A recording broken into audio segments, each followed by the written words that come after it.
வணக்கம். நீங்கள் இணைந்திருப்பது நியூஸ் ஃபர்ஸ்டின் மதிய நேர பிரதான செய்திகளுடன். முதலில் தலைப்புச் செய்திகள். இந்திய முன்னாள் பிரதமர் ராஜீவ்காந்தி கொலை வழக்கின் குற்றவாளிகளான 7 பேரையும் விடுதலை செய்ய தமிழக அரசு தீர்மானம். மாகாண சபை தேர்தல் சட்டங்களை மீறியமை தொடர்பில் 194 முறைப்பாடுகள் பதிவு. தேர்தல்கள் செயலகம் தெரிவிப்பு. தனி தெலுங்கானா மாநில சட்டமூலத்திற்கு எதிர்ப்பு தெரிவிக்கும் வகையில் கிரண்குமார் ரெட்டி முதல்வர் பதவியை ராஜினாமா. இனி விரிவான செய்திகள்.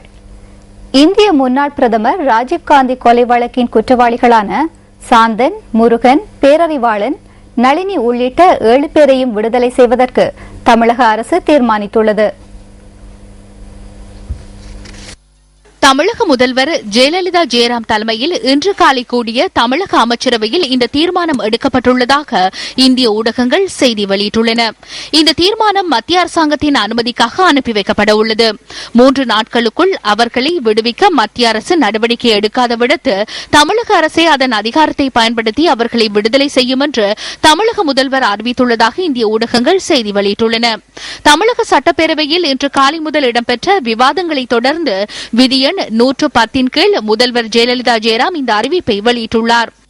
இந்திய அரசமைப்பு சட்டம் 432 மாநில அரசுக்கு அளிக்கப்பட்டுள்ள அதிகாரத்தின் அடிப்படையில் அமைச்சரவை கூட்டத்தில் எடுக்கப்பட்ட முடிவின்படி திருவாளர்கள் சுதேந்திர ராஜா என்கிற சாந்தன், ஸ்ரீஹரன் என்கிற முருகன், பேரறிவாளன் என்கிற அறிவு, திருமதி நளினி, ராபர்ட் பயஸ், ஜெயக்குமார் மற்றும் ரவிச்சந்திரன் ஆகியோர் விடுவிக்கப்படுவார்கள் என்பதை இந்த மாமன்றத்திற்கு தெரிவித்துக் கொள்கிறேன். சாந்தன், முருகன், பேரறிவாளன் ஆகியோரின் மரண தண்டனையை இந்திய உச்சநீதிமன்றம் ஆயுள் தண்டனையாக குறைப்பதற்கு நேற்று உத்தரவிட்டிருந்தது. அத்துடன் அவர்களை விடுதலை செய்வது மற்றும் மன்னிப்பு வழங்குவது தொடர்பில் தமிழக அரசு முடிவு செய்யலாம் எனவும் இந்திய உச்சநீதிமன்றம் பரிந்துரை செய்திருந்தது. இதற்கமைய ராஜீவ்காந்தி கொலையுடன் தொடர்புடைய 7 பேரையும் விடுதலை செய்வதற்கு தீர்மானிக்கப்பட்டுள்ளது. இதேவேளை ராஜீவ்காந்தி கொலை வழக்கின் குற்றவாளி முருகனின் மனைவி நளினிக்கு விதிக்கப்பட்டிருந்த மரண தண்டனை ராஜீவ்காந்தியின் மனைவி சோனியா காந்தியின் கவனத்திற்கு கொண்டுவரப்பட்டதை தொடர்ந்து ஏற்கனவே ஆயுள் தண்டனையாக குறைக்கப்பட்டிருந்தமை குறிப்பிடத்தக்கது.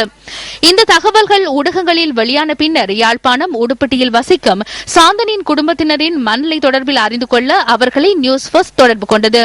நியூஸ் ஃபர்ஸ்டுக்கு கருத்து வெளியிட்ட சாந்தனின் தாயார் தில்லியம்பலம் மகேஸ்வரி, இந்த உயிர் என்ன விட்டு பிரிகிறதுக்கு இடையில நான் இந்த பிள்ளைய பார்க்கணும், பிள்ளையோடு ஒரு கொஞ்ச காலம் இருந்து என் ஆசை தீர்க்கணும். அதைத்தான் நான் கேட்டுக்கொள்கிறேன். அப்பா மாதிரி ஒரு நிலைமை எனக்கு பெறக்கூடாது. அவர் கடைசி இந்த ஏக்கத்தால தான் ஹார்ட் அட்டாக் வந்து இருந்தா போல திடீரென்று செத்தவர் மாரடைப்பால. அதே போல எனக்கு பெறக்கூடாதுன்ற கடவுள் நம்பிக்கொண்டு இத்தனை 23 வருஷம் இருந்த போல இந்தியா தமிழ் மக்களையும் முதல்வர் அம்மாவையும் நம்பிக்கொண்டு நம்பிக்கையோடு தான் நான் இருக்கிறேன். கட்டாயம் அவா விடுதலை செய்வா, நான் என்ற பிள்ளைய பார்ப்பேன் என்ற ஒரு நம்பிக்கையோட தான் நான் இருக்கிறேன்.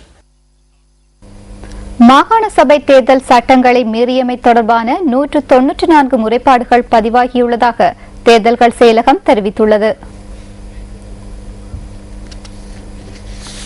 கொழும்பு மாவட்டத்திலேயே அதிகபட்சமாக 55 முறைப்பாடுகள் பதிவாகியுள்ளதாக தேர்தல்கள் செயலகத்தின் முறைப்பாட்டு பிரிவு குறிப்பிடுகின்றது. கம்பஹா மாவட்டத்தில் 19 முறைப்பாடுகளும், களுத்துறை மாவட்டத்தில் 29 முறைப்பாடுகளும் பதிவாகியுள்ளன.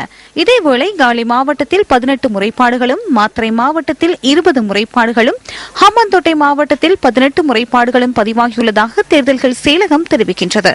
சட்டவிரோத தேர்தல் பிரசார சுவரொட்டிகள், பதாதைகள் மற்றும் கட்டவுட்டுகள் காட்சிப்படுத்தப்பட்டமை தொடர்பில் 40 முறைப்பாடுகளும், பொருட்களை விநியோகித்தல் தொடர்பாக 8 முறைப்பாடுகளும், அரசு வாகனங்களை பயன்படுத்தியமை தொடர்பில் 18 முறைப்பாடுகளும் கிடைத்துள்ளதாக தேர்தல்கள் செயலகம் குறிப்பிடுகின்றது.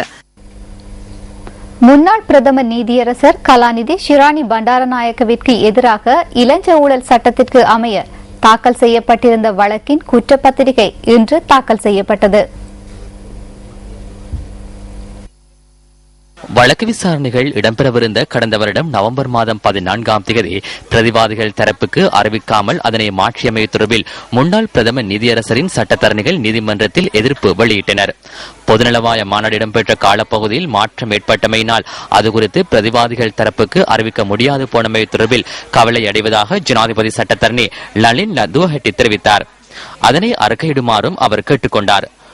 கொழும்பு பிரதம நீதவான் கிஹான் விலப்பிட்டிய முன்னிலையில் இந்த வழக்கு மீண்டும் விசாரணைக்கு எடுத்துக் கொள்ளப்பட்ட வேளையில் மனுதாரர்கள் சார்பில் ஆஜரான அரச சிரேஷ்ட சட்டத்தரணி டிலான் ரத்நாயக்க முன்னாள் பிரதம நீதியரசருக்கு எதிரான குற்றப்பத்திரிகையை தாக்கல் செய்தார். குற்றப்பத்திரிகை தாக்கல் செய்யப்பட்டு 45 நாட்களின் பின்னர் வழக்கு விசாரணை ஆரம்பிக்கப்படும் எனவும் அதனை அங்கீகரித்தால் மாத்திரமே குற்றப்பத்திரிகையை ஏற்றுக்கொள்வதாக ஜனாதிபதி சட்டத்தரணி குறிப்பிட்டார்.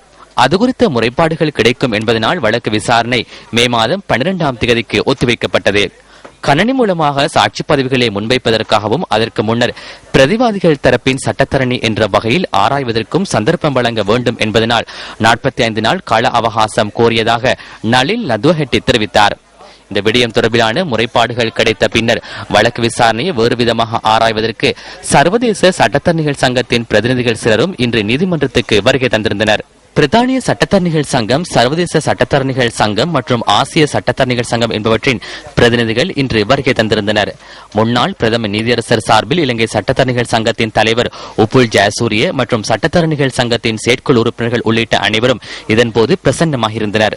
இன்று குற்றப்பத்திரிகை தாக்கல் செய்யப்பட்ட போதிலும் அவர் குற்றவாளியா இல்லையா என்பதனை எதிர்வரும் மே மாதம் 12ஆம் தேதியை அறிவிப்பதாக ஜனாதிபதி சட்டத்தரணி நளின் லத்வஹெட்டி தெரிவித்தார். புறக்கோட்டை 4ஆம் குறுக்கு தெருவில் பாவனைக்கு உதவாத சுமார் 6500 கிலோகிராம் உருளைக்கிழங்குகள் கண்டுபிடிக்கப்பட்டுள்ளன.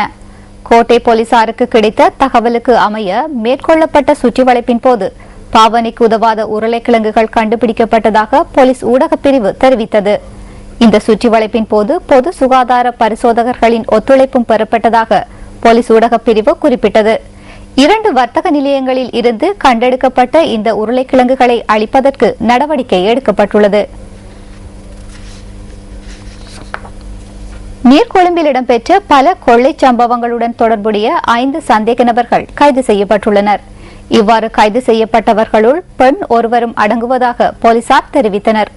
குறித்த பெண் வீடுகளுக்கு சென்று வீட்டு உரிமையாளர்களிடம் பேச்சு கொடுத்தவாறு இருக்கையில் ஏனைய சந்தேக நபர்கள் வீட்டிற்குள் நுழைவதாக போலீசார் கூறினர். அதன் பின்னர் வீட்டில் உள்ளவர்களை கட்டி வைத்து பணம் மற்றும் நகைகளை கொள்ளையிட்டு செல்வது தெரியவந்துள்ளது. சந்தேக நபர்களிடம் இருந்த கார், மோட்டார் சைக்கிள் மற்றும் துப்பாக்கி ஒன்றும் கைப்பற்றப்பட்டுள்ளது. இத்துடன் நியூஸ் ஃபர்ஸ்டின் மதிய நேர பிரதான செய்தி அறிக்கை நிறைவடைகின்றது. எமது மணித்தியால செய்தியினை 2:25 எதிர்பாருங்கள். வணக்கம். Hotline 0114-896-896 www.newsfirst.lk. Feedback at newsfirst.lk.